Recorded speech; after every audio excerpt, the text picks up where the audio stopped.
Yes, welcome to the new year of the dragon. Uh, as most of you know, the lectures that are available that I'm putting up for you take you up to Guangzhou, from India to Guangzhou. And what I'm adding now is material that I didn't have before. So I'm writing new material for what happens after Guangzhou as Buddhism moves up the east coast of China. So this is a little bit, if you haven't been able to watch all of the lectures that are online, then it's a little early, but I hope you can manage to make the adaptation.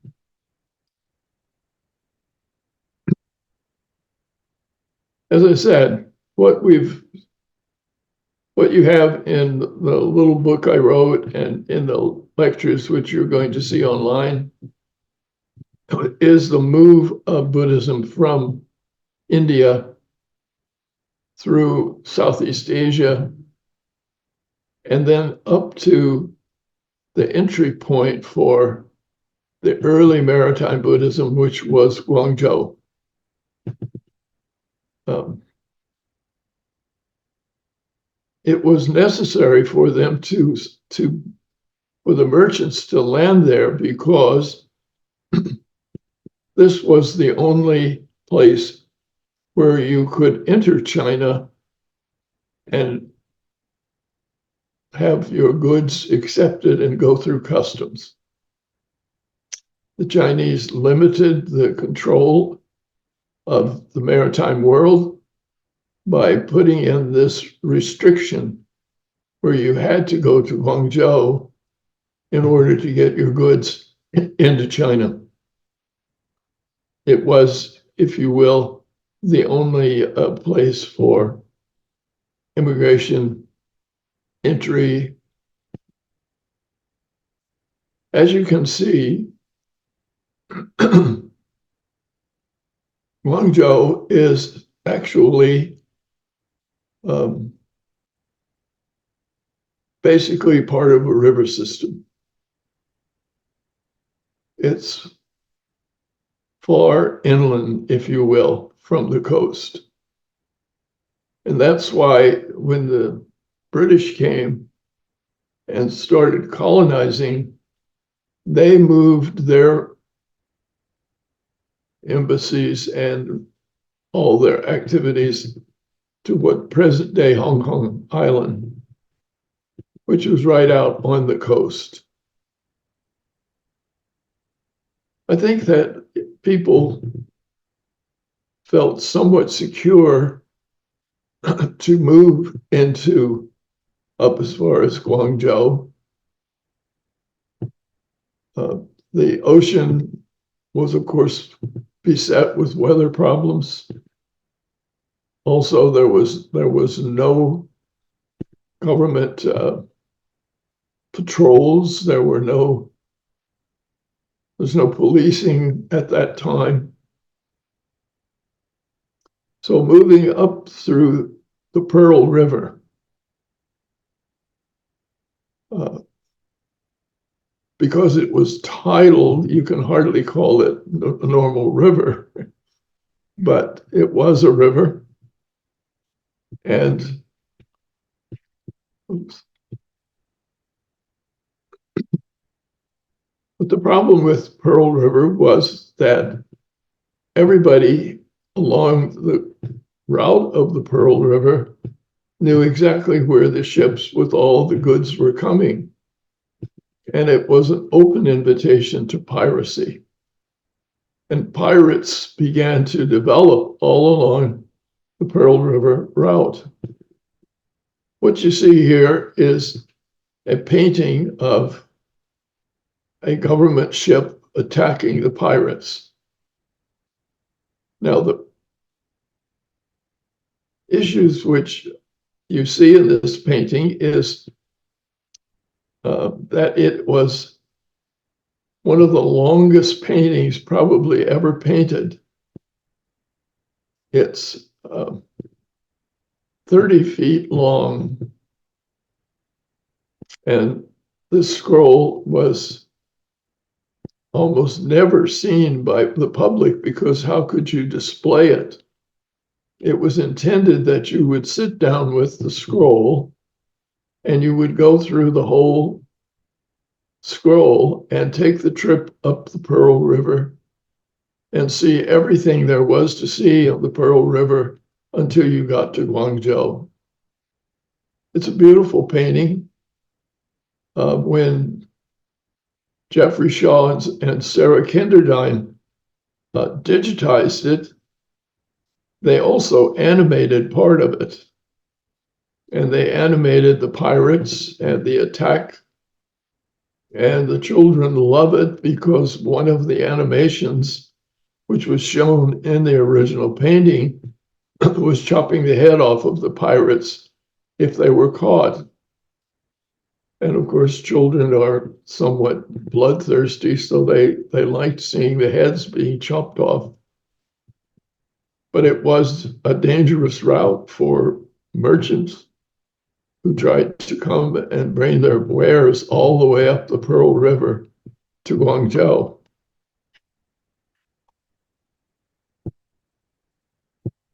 This shows you the river system that leads down to Guangzhou. And this is a really good example of how river systems coming to the sea, where you had a port like this, that is a break in the landscape where you could get away from the waves and the active action of sea, was hard to find, and people flocked to such an area. So Guangzhou was perfectly placed, as is Hong Kong and Macau today,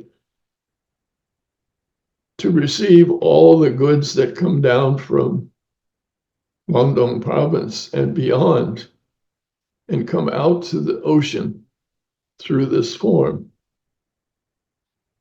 Now, Buddhism in Guangzhou was very important.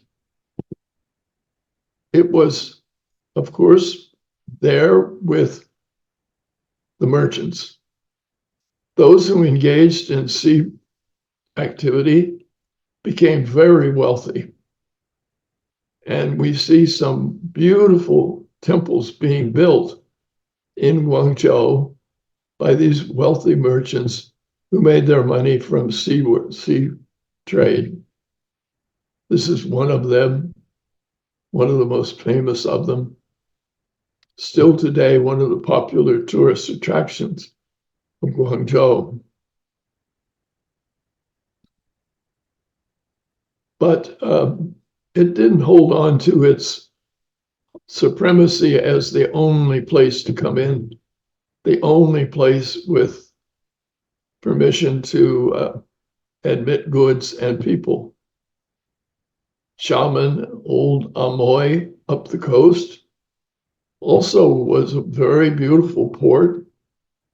It also had an island, several islands, and this port further north began to demand that they would also be able to admit ships directly.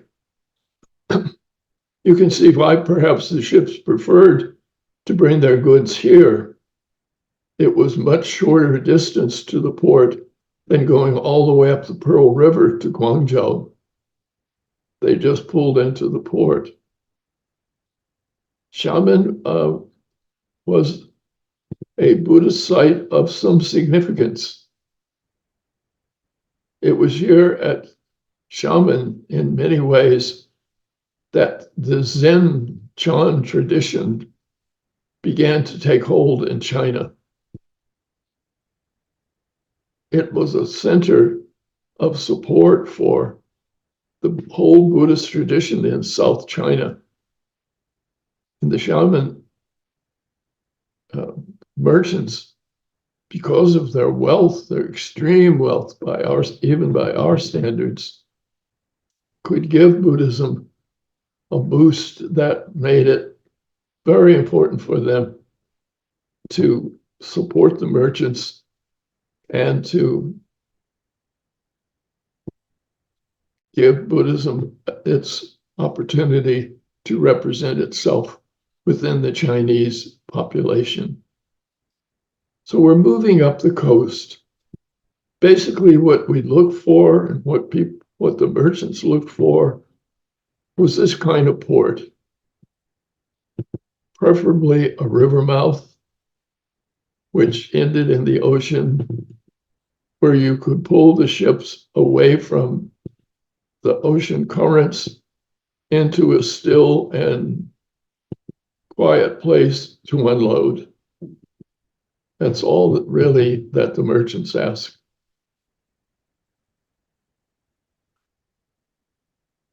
The next place was also just up the coast, Hangzhou. Hangzhou, which is by most people would think of Shanghai today, but it was a site where, as you can see once again, it was this pattern of a river mouth where the sea-going vessels could go inland a ways, reach the calm waters, unload, and have a way of diverting and sending their products across into the rest of the country. Hangzhou became a very special place. It was at one time a capital of a dynasty, but it was an extraordinary development of a city of culture. And to this day, it hangs on to that feature. The lake that's in the middle of it is filled with its own stories, particularly the magical story of a beautiful woman who turns out to be a white snake who shapeshifts herself into a beautiful woman and the issues which arise from that. Hangzhou was therefore a perfect site for Buddhism to land. It wasn't just a commercial site. It was an intellectual and even philosophical place of creativity, and as such played a large role in the development of Buddhism. I'm going to show you the timeline of the Chinese Tripitaka, and then I'll explain how it relates to Hangzhou. The Chinese canon comes from manuscripts. We call them Kel in German, some manuscript or other. We don't know what those manuscripts were. And there were manuscripts that floated around China, floated around the sea as well. Some of the most famous of the manuscripts we have found are at Dunhuang along the Silk Road, the Northern Way, the Northern Song, from the 4th century to the 10th century. Those manuscripts developed up there.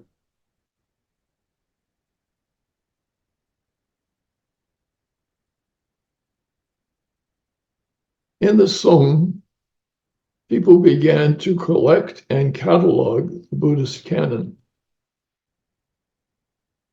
And the catalog that were made were the ways in which they arranged the canon.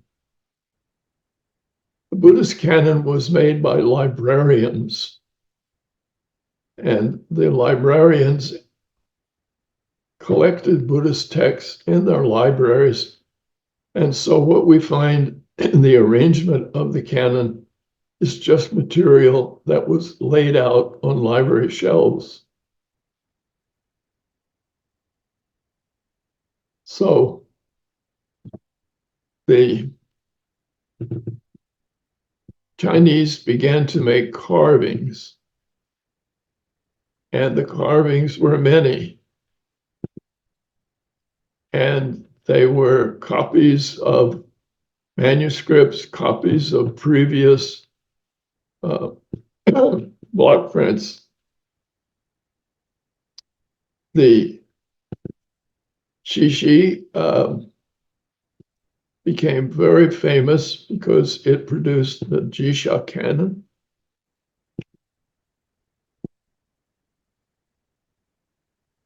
And the Koreans took the Chinese Buddhist canon, as you see up at the top. They created the Korean canon.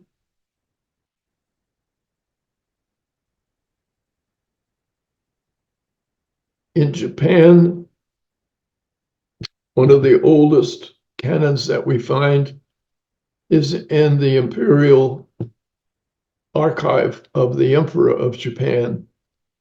Ancient texts are located there. And then we come to Puning.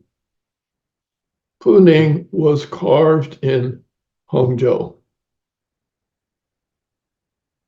So you can see when you say the Puning Buddhist canon carving, you can see it in its context here. And you can see where it came from. And you can see what it influenced.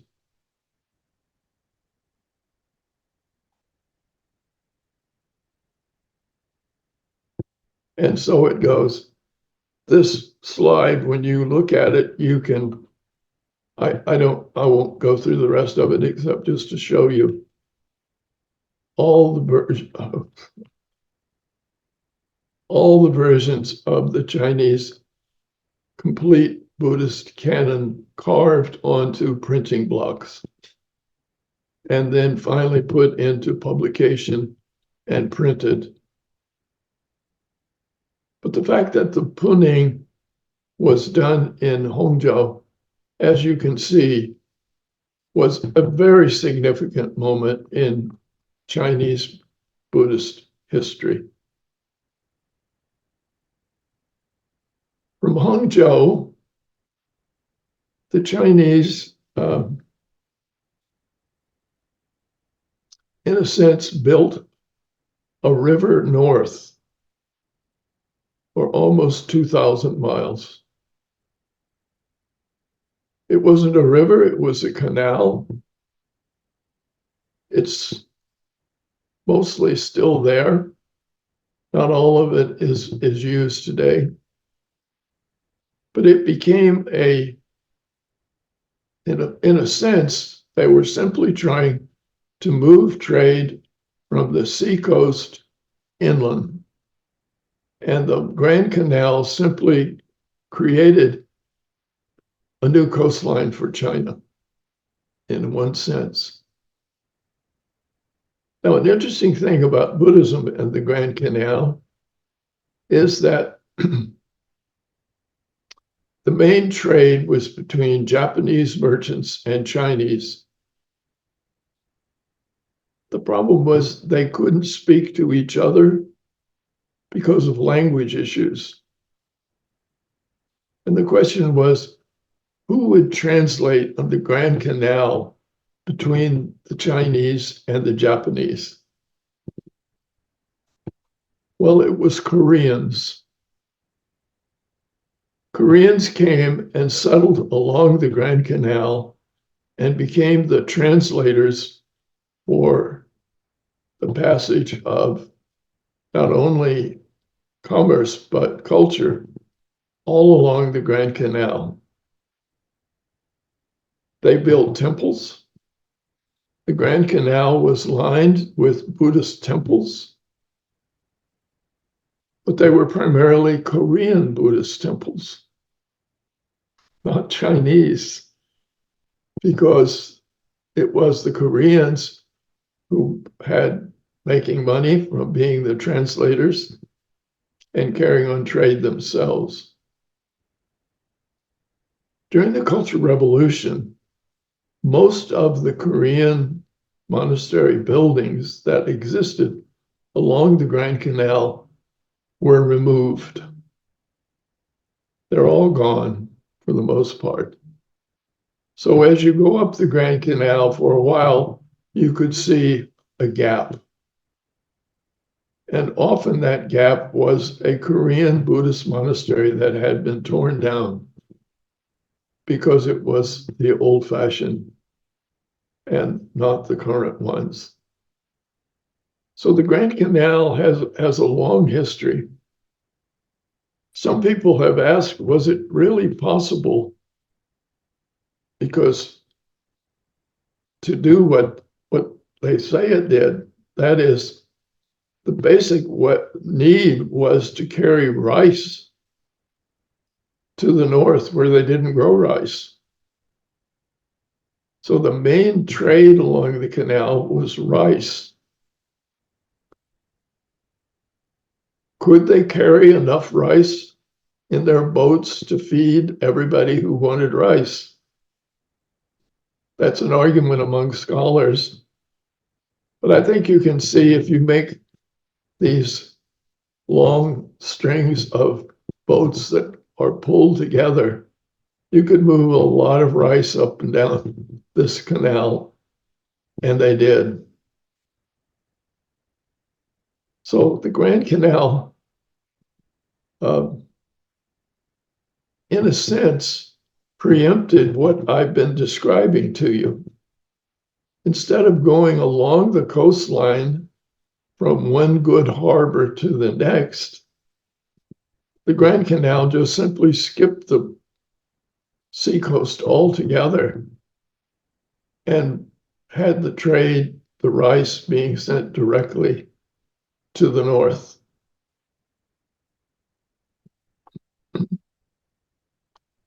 But I believe that the Shandong Peninsula, as you know from what I've already said, the Shandong Peninsula became a very important part of the spread of Buddhism.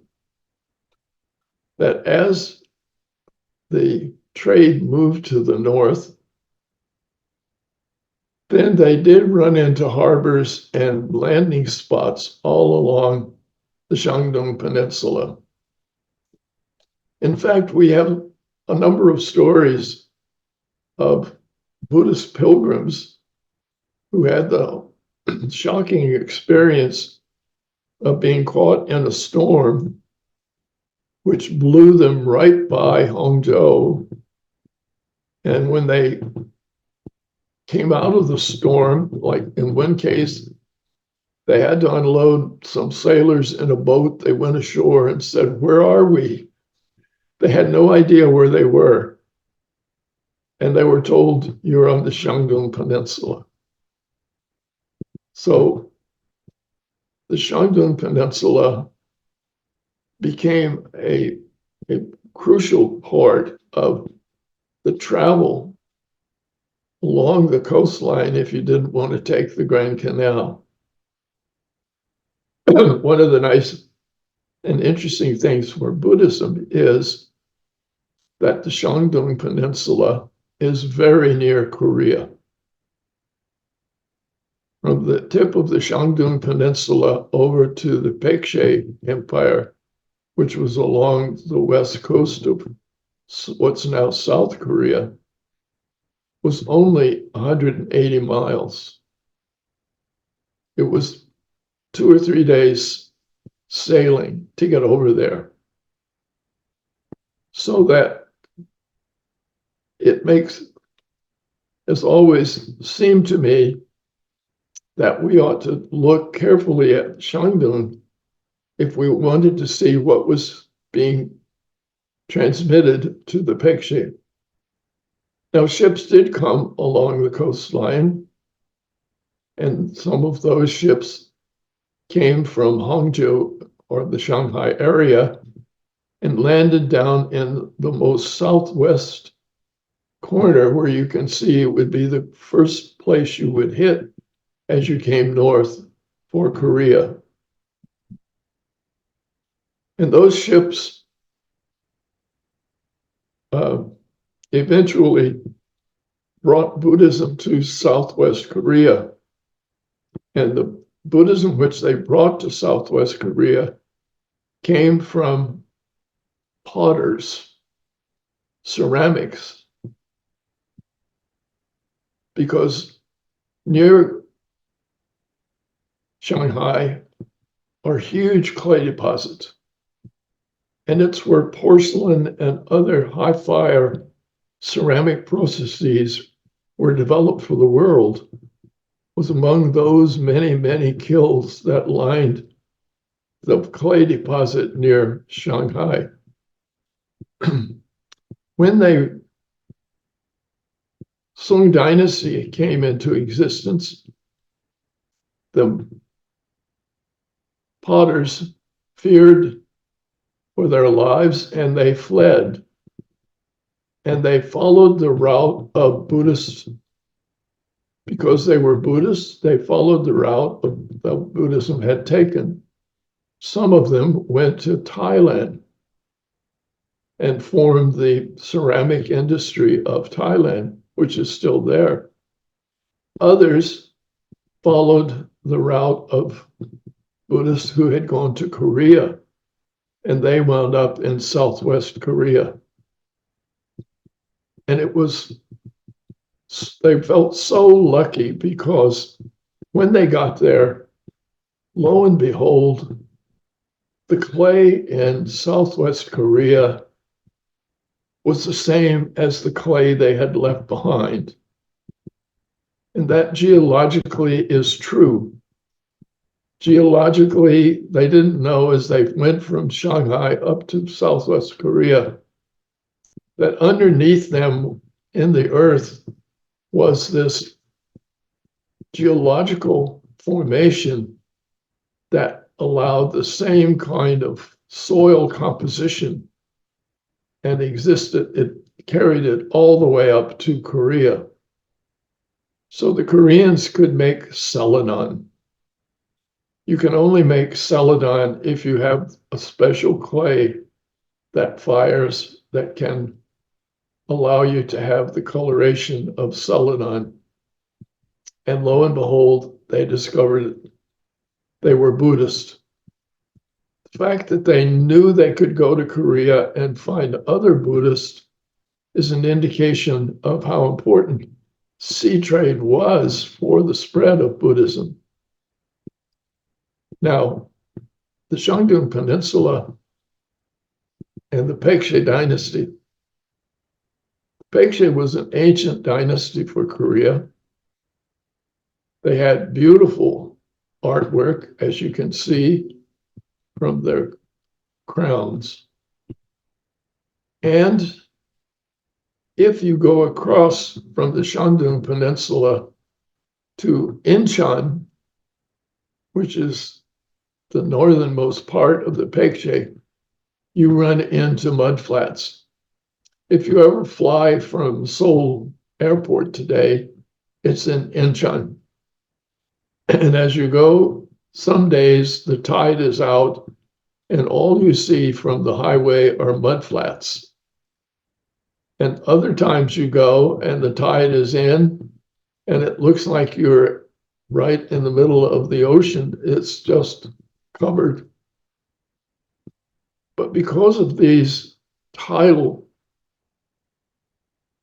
mudflats, merchants had to have small flat-bottomed boats so that when the tide went out, their boat would just settle onto the mud and stay there. And then the tide would come back in, their boat would be lifted up, and they could keep on moving till they got to shore. So that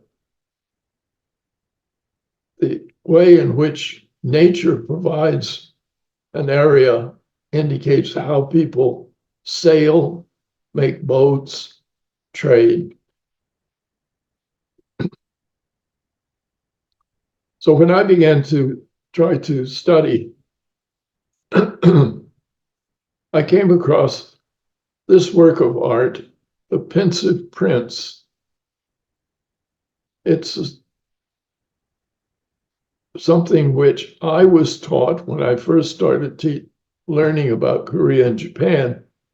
I was taught that the Pensive Prince was somehow an invention of Korea, maybe Japan, maybe a combination between the two countries. But in recent years, it's finally come to light that the Pensive Prince was found all over the Shandong Peninsula and to the west of it. I've marked where they have found examples of the Pensive Prince on the Chinese side. So you can see why it would say that from the art point of view, the Shandong Peninsula introduced this form of art to Korea, and Korea would then have introduced it to Japan. The Koreans made metal images. These are national treasures in the national museums of both Korea and Japan. And they're gorgeous. I mean, they are really beautiful works of art. They're metal, whereas in the Shandong Peninsula, the images were terracotta. That is, they were ceramic and glazed, brightly colored.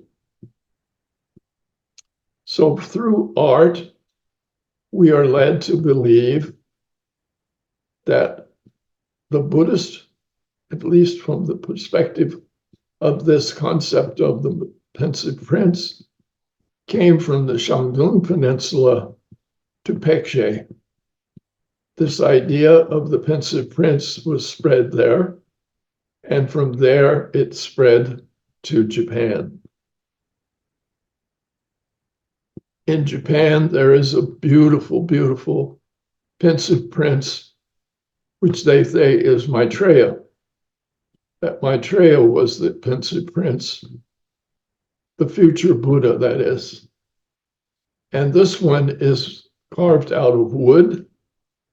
It has been preserved at Horyuji. And again, you can see the use of the hand mudra, touching the cheek, the legs crossed, one hand on the foot, and then the face. All of them seem to have that wonderful smile. So the Pensive Prince for Korea and for Japan have produced some of the most beautiful works of art in the world. Horyuji is the place where we find the Pensive Prince first produced in Japan. This is the capital of Nara, and they built their Buddhist temple in this fashion.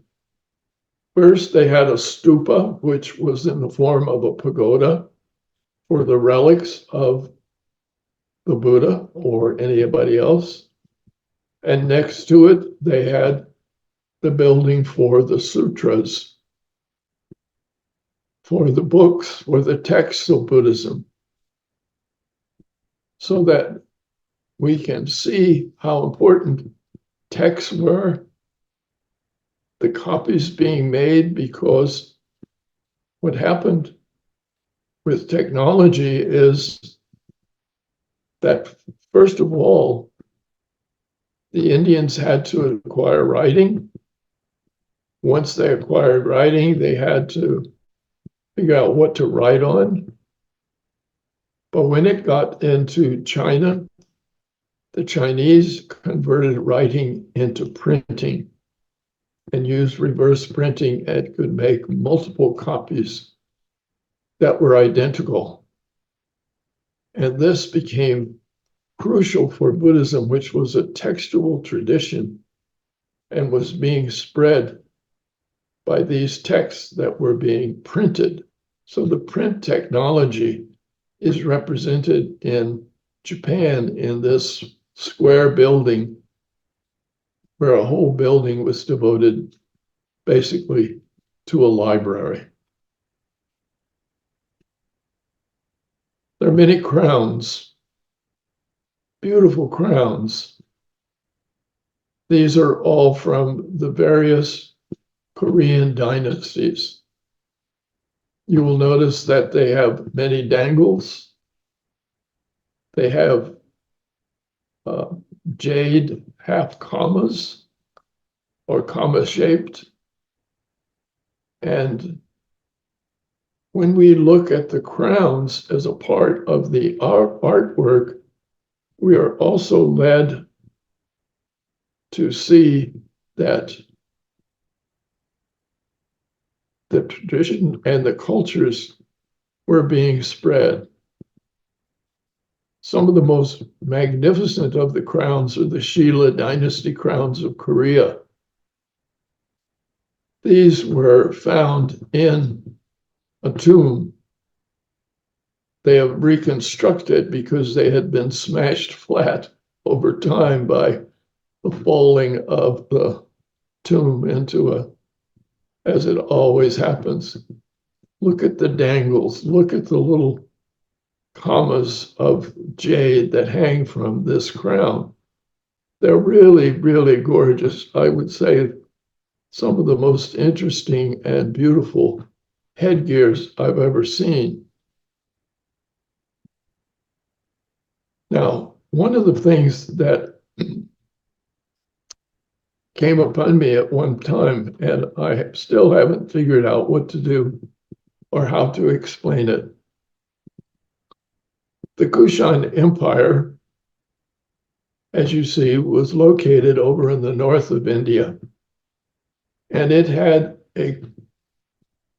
one little toe that reached down the Indus River to the ocean.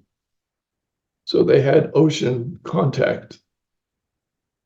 The Kushan Empire was a story of a defeated people who became very successful.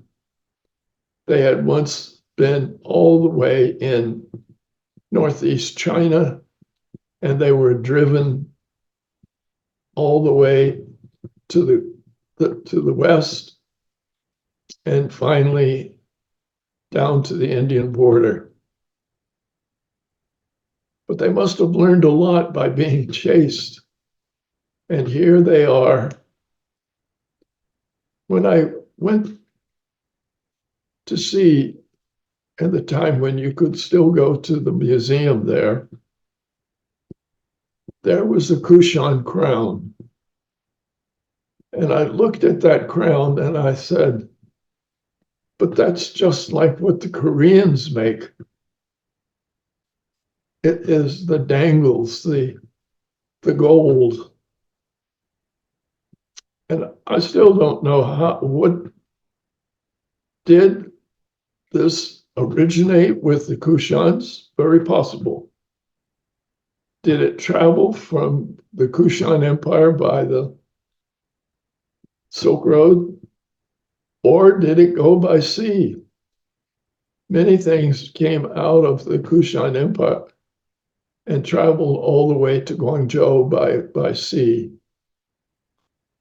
This is one of the mysteries that I've never solved.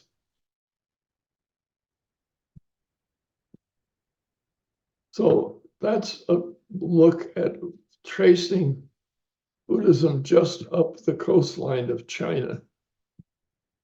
And now I'd like to open up and hear your questions or comments. Chris, I'll turn it back over to you.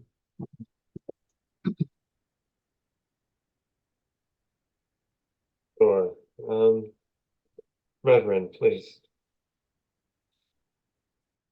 It's interesting that you mentioned that my Butsudan, my home Butsudan, you see the dangling thing at the front? Same thing, it's there, hanging those small decorations. The Japanese use it as well, hanging from the top. Yes. Very similar. Yeah, all the time, even in the main temples, that's I wish I knew some more information about that. So it's fascinating that it might originate from that place. I always wondered about that because I saw so many similarities, and of course, each culture says that it originated with them. Did we lose the professor? Or? No, I'm Oh, still. okay, he changed the position. So yeah, thank you very much. That was very interesting. I had my question for today. Let me get it here. Sorry, I lost my page. Okay, sorry. I'll ask my question later because that was on lesson 4. I'm sorry. It wasn't for lesson 3. Apologize. Okay. Shan. Yeah, I have a question because it was the very first time I heard that the history about the Grand Canal. That was the Korean have to do the translation for the Chinese and Japanese, and there's so much temple built by Korean around the Grand Canal. So it was really the first time I heard that. I just quickly searched in the Chinese internet. I didn't find that much material about it because in all the Chinese mental world, that area it's really the most wealthy Jiangnan, the South River area, and the core culture, our confidence, our pride from that. So it's the first I heard that the Korean built the temples along the Grand Canal. And I want to ask the professor, where did you find that history about that, the material? I mean, is that in the Chinese academic world also mention that point, or do you find it in the Korean or maybe in the English academic world? So I'm really interested in that point. Thank you. It was from a book that is yet to be published by an American scholar. And I went with him in a way and spent a lot of time talking about all his research. He walked the whole canal himself. He went from one end of it to the other. And it was during that time that he discovered the Korean element because the people still remembered and knew, and there were still Korean families that live along the canal that are descendants of those original translators. It just never gets into the history because it's not something that people may find very interesting or they don't want to hear it. I'm not sure. But it's for sure real. And it really happened. And I appreciate the work that he did to do that. Thanks. Okay. Alex, I see your hand up. Yeah, I want to just add on to what Professor Lancaster said there, on to Shan's question. I read about it too, but I read about it in Enin's diary. I don't know if you heard of Enin. He is a Japanese monk, traveled to China in the Tang Dynasty, and he wrote a diary of his travels. And I think there's some mention, I read that some time ago in previous version of Professor's class. I think there's some mention of Koreans in there. Yeah, well, Enon as what happened with this is something that I'll discuss later with you, but the Japanese sectarian divisions all track themselves to China. And so they made pilgrimage to all these centers that were at the core of their traditions, and they travel there. And so you're going to find like Enon. He went to China, as did many Japanese. If they wanted to find the beginning of their tradition, that's where they found it. They didn't think of themselves as coming from India. They believed that they found their main interest in China itself. Now, the problem with this is that Japanese scholarship developed so that it explained Japanese scholarship explained Chinese history from the point of view of Japanese sectarian developments. It saw that China could be understood as simply the root from which all of their culture came. And this study of China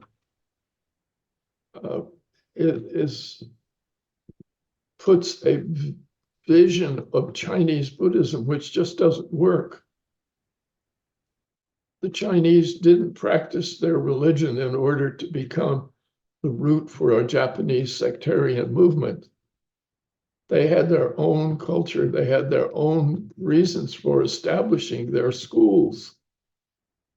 And it had nothing to do with Japan. So when the Japanese taught us about China, that's what they taught us years ago, and that's what we learned. We learned to see Chinese Buddhism as simply the homeland of Japanese Buddhism. And it can really distort you in the study of Chinese Buddhism, and I recommend you don't do that.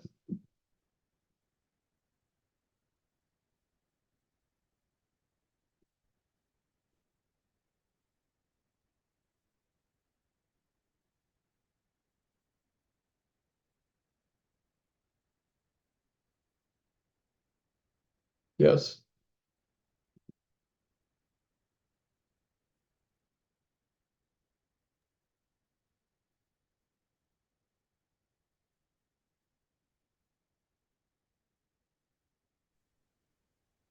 Chris, I think somebody's hand is up. Let's see. Did I miss, did somebody put their hand up? I don't see a Oh, icon on my end. Okay, let's see. Anyone else have any questions with this? I see, okay, yeah. Yeah, I want to also add a little bit more about Koreans onto what Professor Lancaster said. In historic China, there was a lot of Koreans outside of the Korean kingdom there that Professor Lancaster mentioned. Shandong, northern China, had many Koreans. In fact, the founder of North Korea today, Kim Jong-un's grandfather, was born in China, in Jilin. And in Shandong, I think there was especially many Koreans. And in fact, when I first went to Beijing, there was many Koreans there. They were born in China and they were selling street food there. They weren't tourists coming from South Korea. They were native all there, but they were Korean nationality. In fact, it's one of the recognized nationalities in China. And there's many Koreans still there today. Korean nationality, although Chinese born. So they quite widespread, actually. And I think, yeah, anyway, I just want to mention that. well, I think when China first started opening up to international flights, it interested me that the number of Korean flights that went to the Shandong Peninsula. they were landing at the small airports in the Shandong Peninsula because they were still had connections, and they still had many Koreans who lived there. And you could look at the way in which air travel developed, just like as with the seaport. And it tells you a great deal about how the spread and continued spread of things are going on.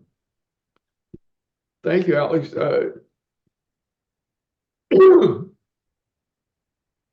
I'm interested that you still found in today's world so many Koreans. And also even Chinese, Korean-born Chinese. I've met Korean-born Chinese as well, ethnically Chinese, but born in Korea. I've met a number as well. In fact, the one I'm thinking of, her ancestral home place was Shandong. Yeah, and currently, actually, if for us, when we think about the Korean nationality in China, I think that most of them, for us, in our memory, is that they're located in the northeast of China, the three provinces, because connected to the North Korea. But as the professor mentioned, actually, there are so many connections in Shandong Peninsula, which because I never thought about it. I know there's a Korean nationality all around China, but now I found that my view about the Korean nationality is get broader.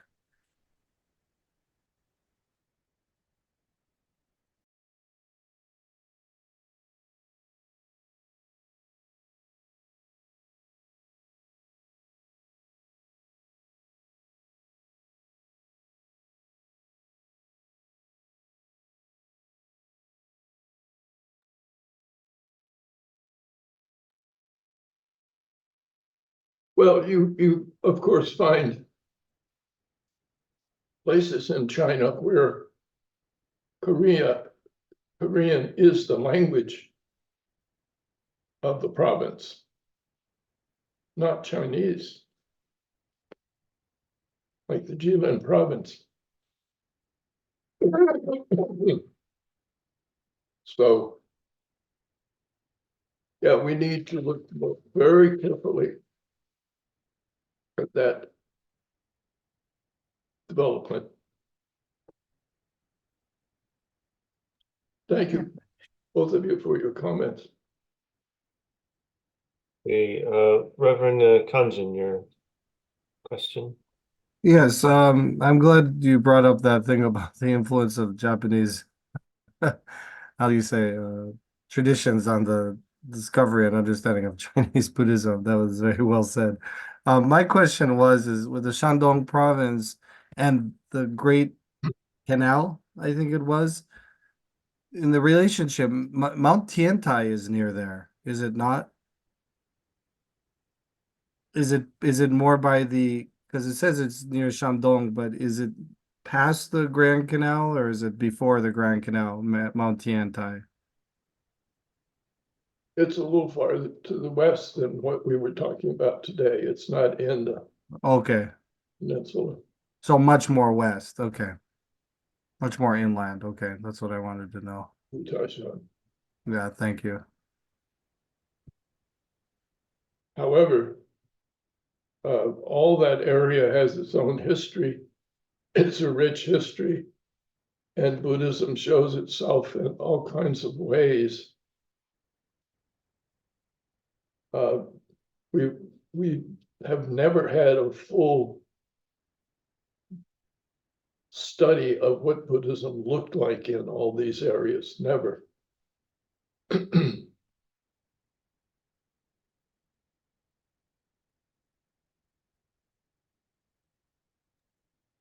Legal, is your hand up?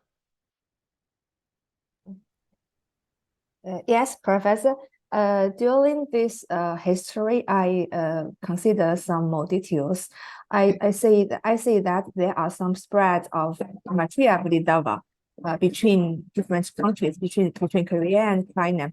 So I'm consider if there is any propaganda or spread of Korean Bodhisattva during this historical period, if there is any propaganda of the Grand Buddhism, how can we find some materials, or where can we find these materials about this spread?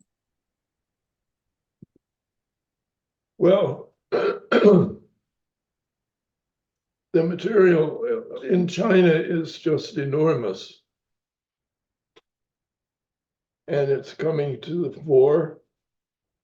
Some of it is finally being published, at least in Chinese.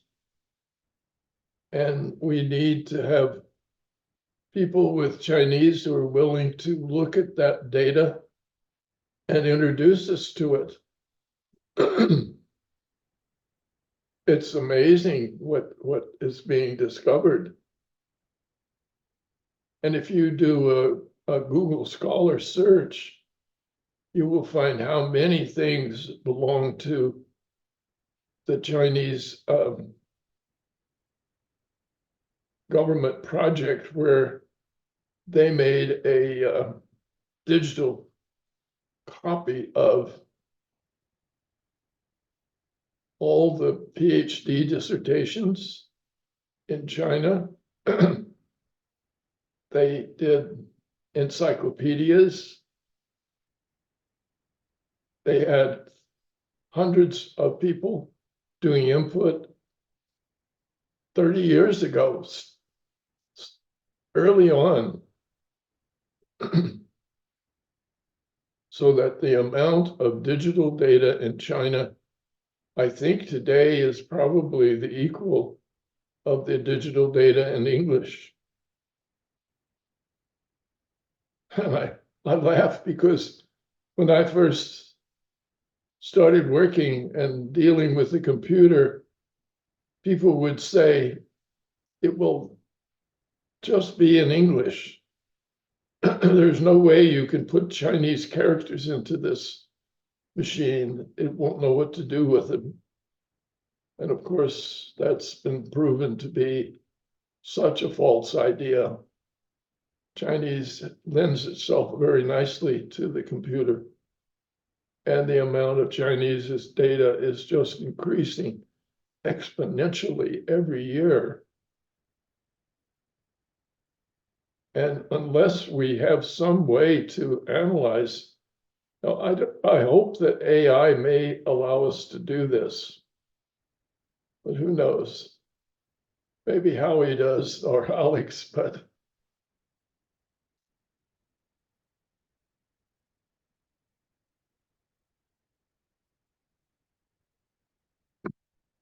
Howie, do you have any idea of how can we get a hold of the Chinese, not only get a hold of the data, but manage it? It's so unmanageable for me at the moment.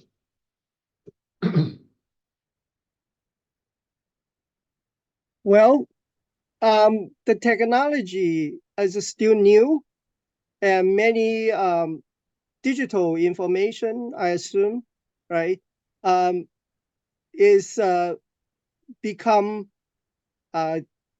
available, but just like information, they can be collected in different ways. Some of those still have a limited access, right? So just like all over the world. And some of those are become available. But I want to point out is for, earlier history, it's still very important to realize many things haven't been digitized. Yeah. Right. So that's why many of the information, they are description or they are texture on news or in people's paper research and all that. So I think my point is it's still a wild west at this point. In terms of trying to take advantage of digital data and many of the artifacts. I think it is, just like Professor Lancaster pointed out, even just a couple of decades ago, our systematic way looking at this kind of issues is very limited. It doesn't mean the available support materials is not available. It's the way we trying to look at it and then analyze that and develop the perspective. That was limited. I think right now we're really in a very new era to starting, we can use all the technology, available data and materials, because the communication, modern communication is so much better than only a few decades ago. Now to come up with to form, the right way, or close to a more realistic way, the real way, to look at those things. But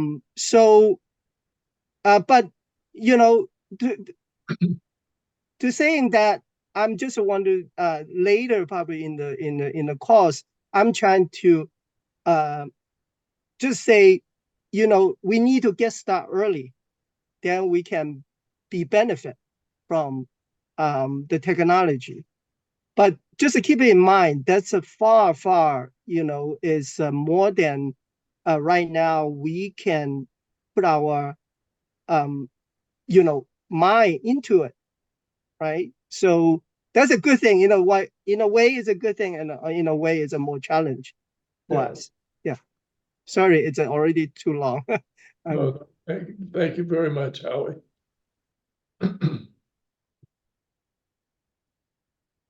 Other questions from the class?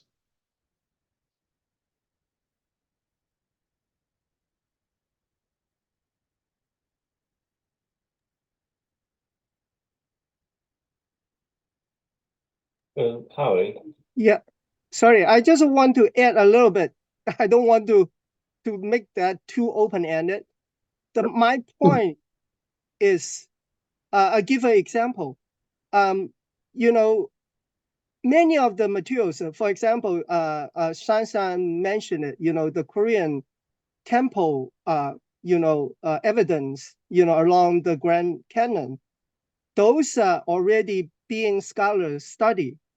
But in the mainstream academic study, probably that's not a focus. So we can find very little information, but doesn't mean it's not existing. And the theory, I have so far is a traditional Chinese scholar study is most of those are the, official, documentations. There's a traditional Chinese traditional scholarship. They look at the emperor's document, the government document more. But many of, nowadays, many of the materials, it's in the ordinary, area than that. So I think that's a very, very rich area. I give one example. It's not the East Coast of China, the Buddhism, but like Lu mentioned it, or in his book mentioned it, in the Mekong Delta in South Vietnam, right? They discover those statues of Buddhism. Buddhas. Many of those are wood, carved, very large Buddhist statue, but they discover one metal one. Okay, and it was discovered is actually from Sichuan province.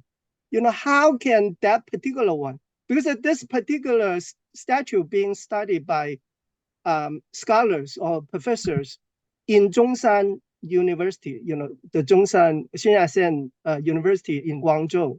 When I think 2014 and 2015, when Lu and I was collaborate with them doing projects, and they have no clue. They are still trying to search, how that thing is going from so inland, go to that far, in the coast.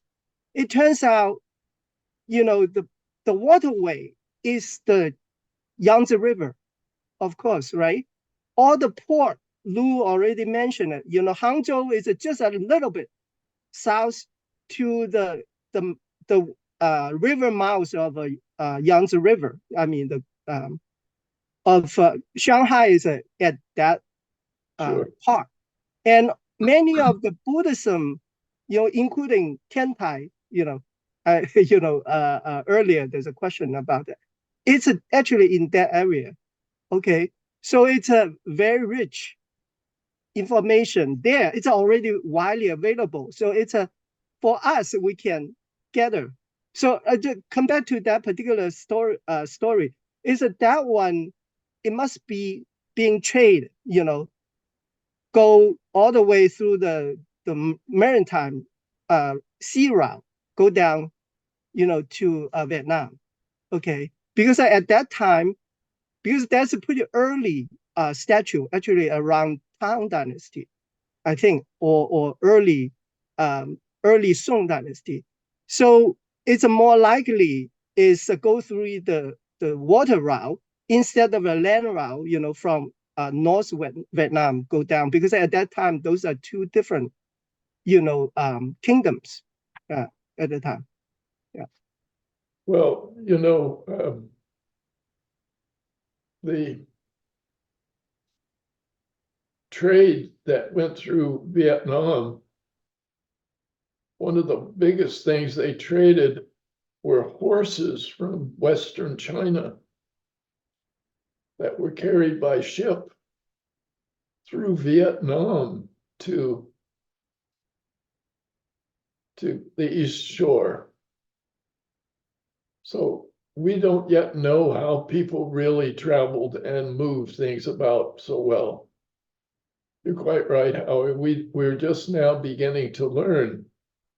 We think everything went by land or everything went by water, but in fact, they had their own ways of movement, and we need to look and see very carefully what those were. But if you transport your horses from the steppes and the grasslands of the West by water instead of driving them across the land, but then as somebody pointed out, if you drove them across the land, by the time you got them there, they would either have starved to death because they hadn't had a chance to stop and eat, or they've lost weight. So you need to just take them by ship and feed them, and you get them there much faster than riding them across the land. Thanks, Howie. How about other questions from the class itself? Alex? Yes, Alex. Yeah, I wanted to point about scholarly research published in China. I think you're right. There is a great deal of research published in China in scholarly publications online in digital format, but it's quite difficult for Western scholars to access because the integration of the two systems, the systems in America and Europe, is not well integrated with them. For example, in our library, University West Library, we have integration with some of the major publishing places and the online journals. But we don't have integration with the Chinese system. And there's a system in China called the Zhongguo Zhiwang, and it's quite extensive. But it's not easily accessible to Westerners because the reason is it somewhat operates a little bit differently. And I don't have a great understanding of it. But as I understand, I've talked to scholars, Chinese scholars about it. The academic institutions over there, similarly as the University of the West has a contract with the online publishers in America and Europe. So we have students have access to those journals. Same in China. Students and scholars at universities there have access to the Chinese Zhiwang, which is like China Knowledge Infrastructure Base, I think. I could be getting it wrong. They have that. So the challenge is the integration, accessibility. Of course, if you want to, as an individual, China National Knowledge Infrastructure. So the challenge as an individual, if you just want to join it, download one article, it's quite expensive. It's very expensive. It could cost you $40 or $50 per article or something ridiculous like that. Students really, it's not affordable. And the same is if you are an outsider and you try to download something from one of these proprietary things. But my point is, if any of the students, mainland students here in this class could do some research using the Chinese system and explain to us the experience and how it worked and the results you got, I think that'd be incredibly valuable to our class to learn about that. It would be wonderful. Yeah, it would be. Any of you have a thought?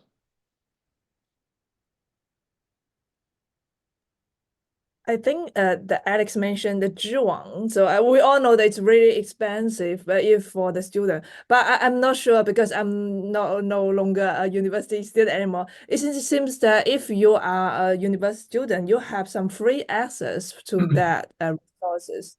So that's only the I want to echo a little bit about that. But it really sure we could try. What could we do from our point of view? But maybe Guoli, you have something to add on. Yes.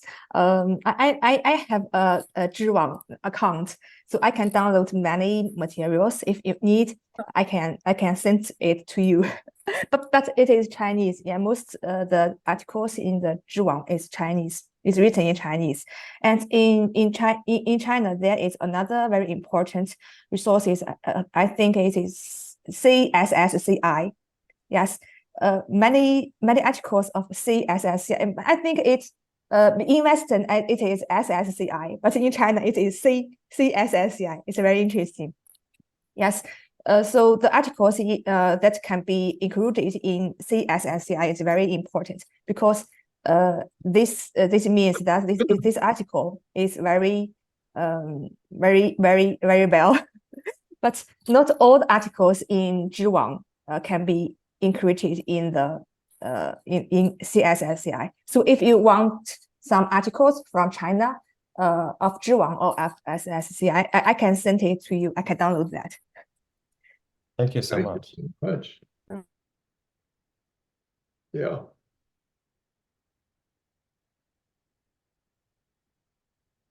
Well, I know that I get hints from Google Scholar of things in CNI,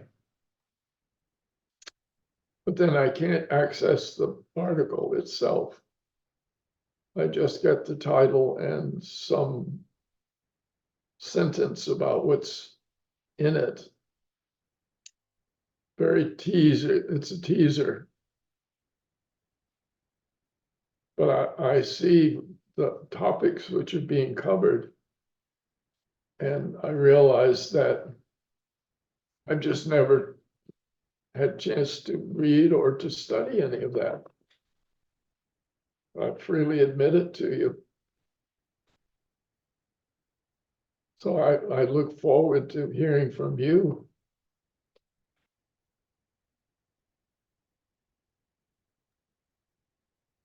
So Ligo, thank you so much.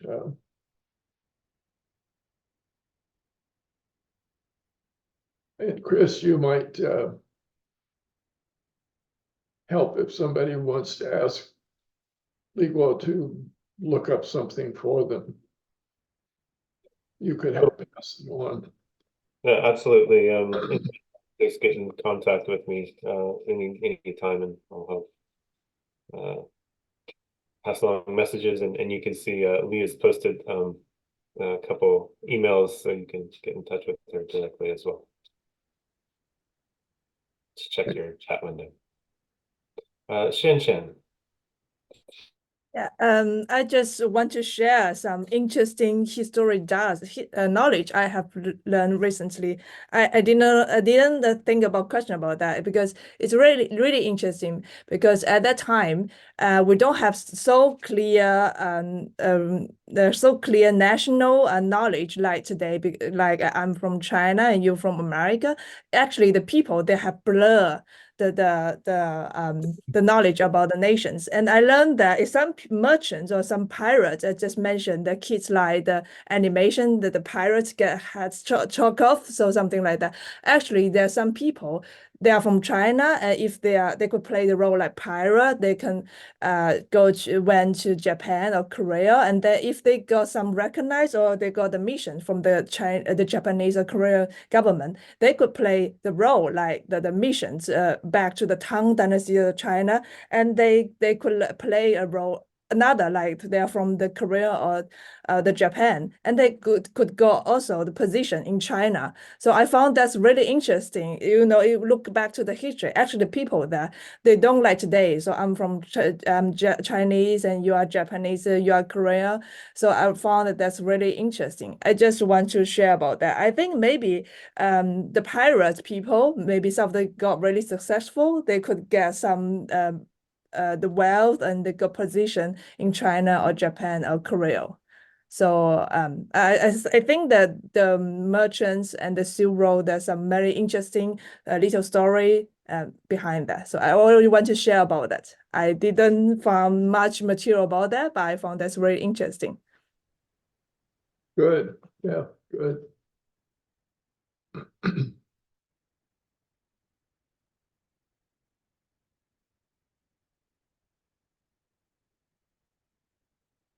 One more question from the audience.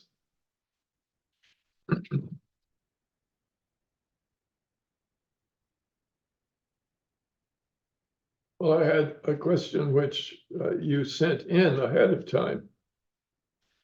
Said when the 18 schools were first debating about the specifics of the Buddha's original teachings, would you say anything was lost or altered?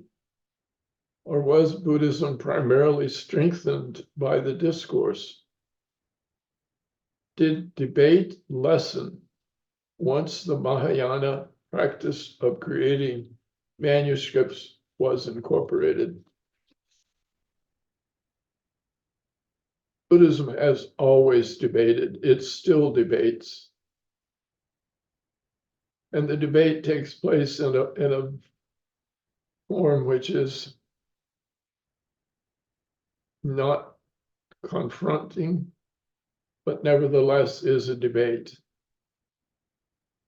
One of the primary debates in Buddhism is between Pure Land and Chan, between the Amitabha tradition and the Chan tradition of Japan. Which one, or can you have both? Can you be part of both of those? And that debate has gone on for centuries. You know, in every Korean monastery, the young monks are being trained. There are two distinct places they can study. They can either go over and study sutras, or they can meditate. And they criticize each other. The people in the textual side say they're sitting over there like vegetables, trying not to think, and nothing comes of it. And the people who are over meditating look over it and they say those people are just reading text. They will never practice the real teachings of Buddhism because they just study them like they would anything. Then people will switch and they'll move to the other house. But it's hard for them to do that because there's always such a battle between, do you do a meditation? Do you find your understanding of the teachings through meditating, or do you find your understanding of the teachings through study of the text? And that debate just goes on, and I'm not about to stop it. I don't have the power to stop it, nor would I like to. It's fine. I think it's a good debate. I think it should go on. But if we look at Theravada, let me ask Venerable Anadrika, Yes, do Professor. you think there is debate in the Pali canon? I don't think so, Professor. For Theravada tradition, because we have no right to add in and we have no right to remove something information. But maybe in some case for the elaboration and the commentary part, still debating. For example, the sub-commentary of Abhidhamma, they are debating each other. But for the Pali Canon, they cannot match. None of the scholar can match with Pali Canon. Yeah. And yet, within it, there are tensions created by teachings which vary from one another.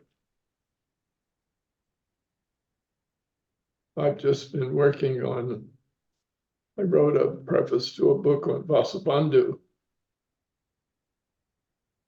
And Vasubandhu was constantly part of a big debate about when you say there is the birth of something, birth, birth. Is birth a thing? Or is it just a process? And there were those who said no. When I say something is born, it implies that there was something which can be called birth. At that moment, there is birth, which is the change from something to something else. But nobody has ever solved that debate yet. It's still going on. And here's a book being written in our own time with that debate in it.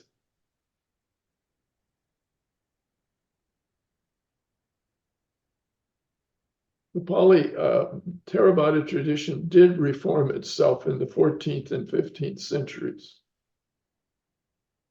with the councils at Gaul. And they called upon, the Sri Lankans called upon the Thai monks to come over and help them purify their tradition and make a new tradition.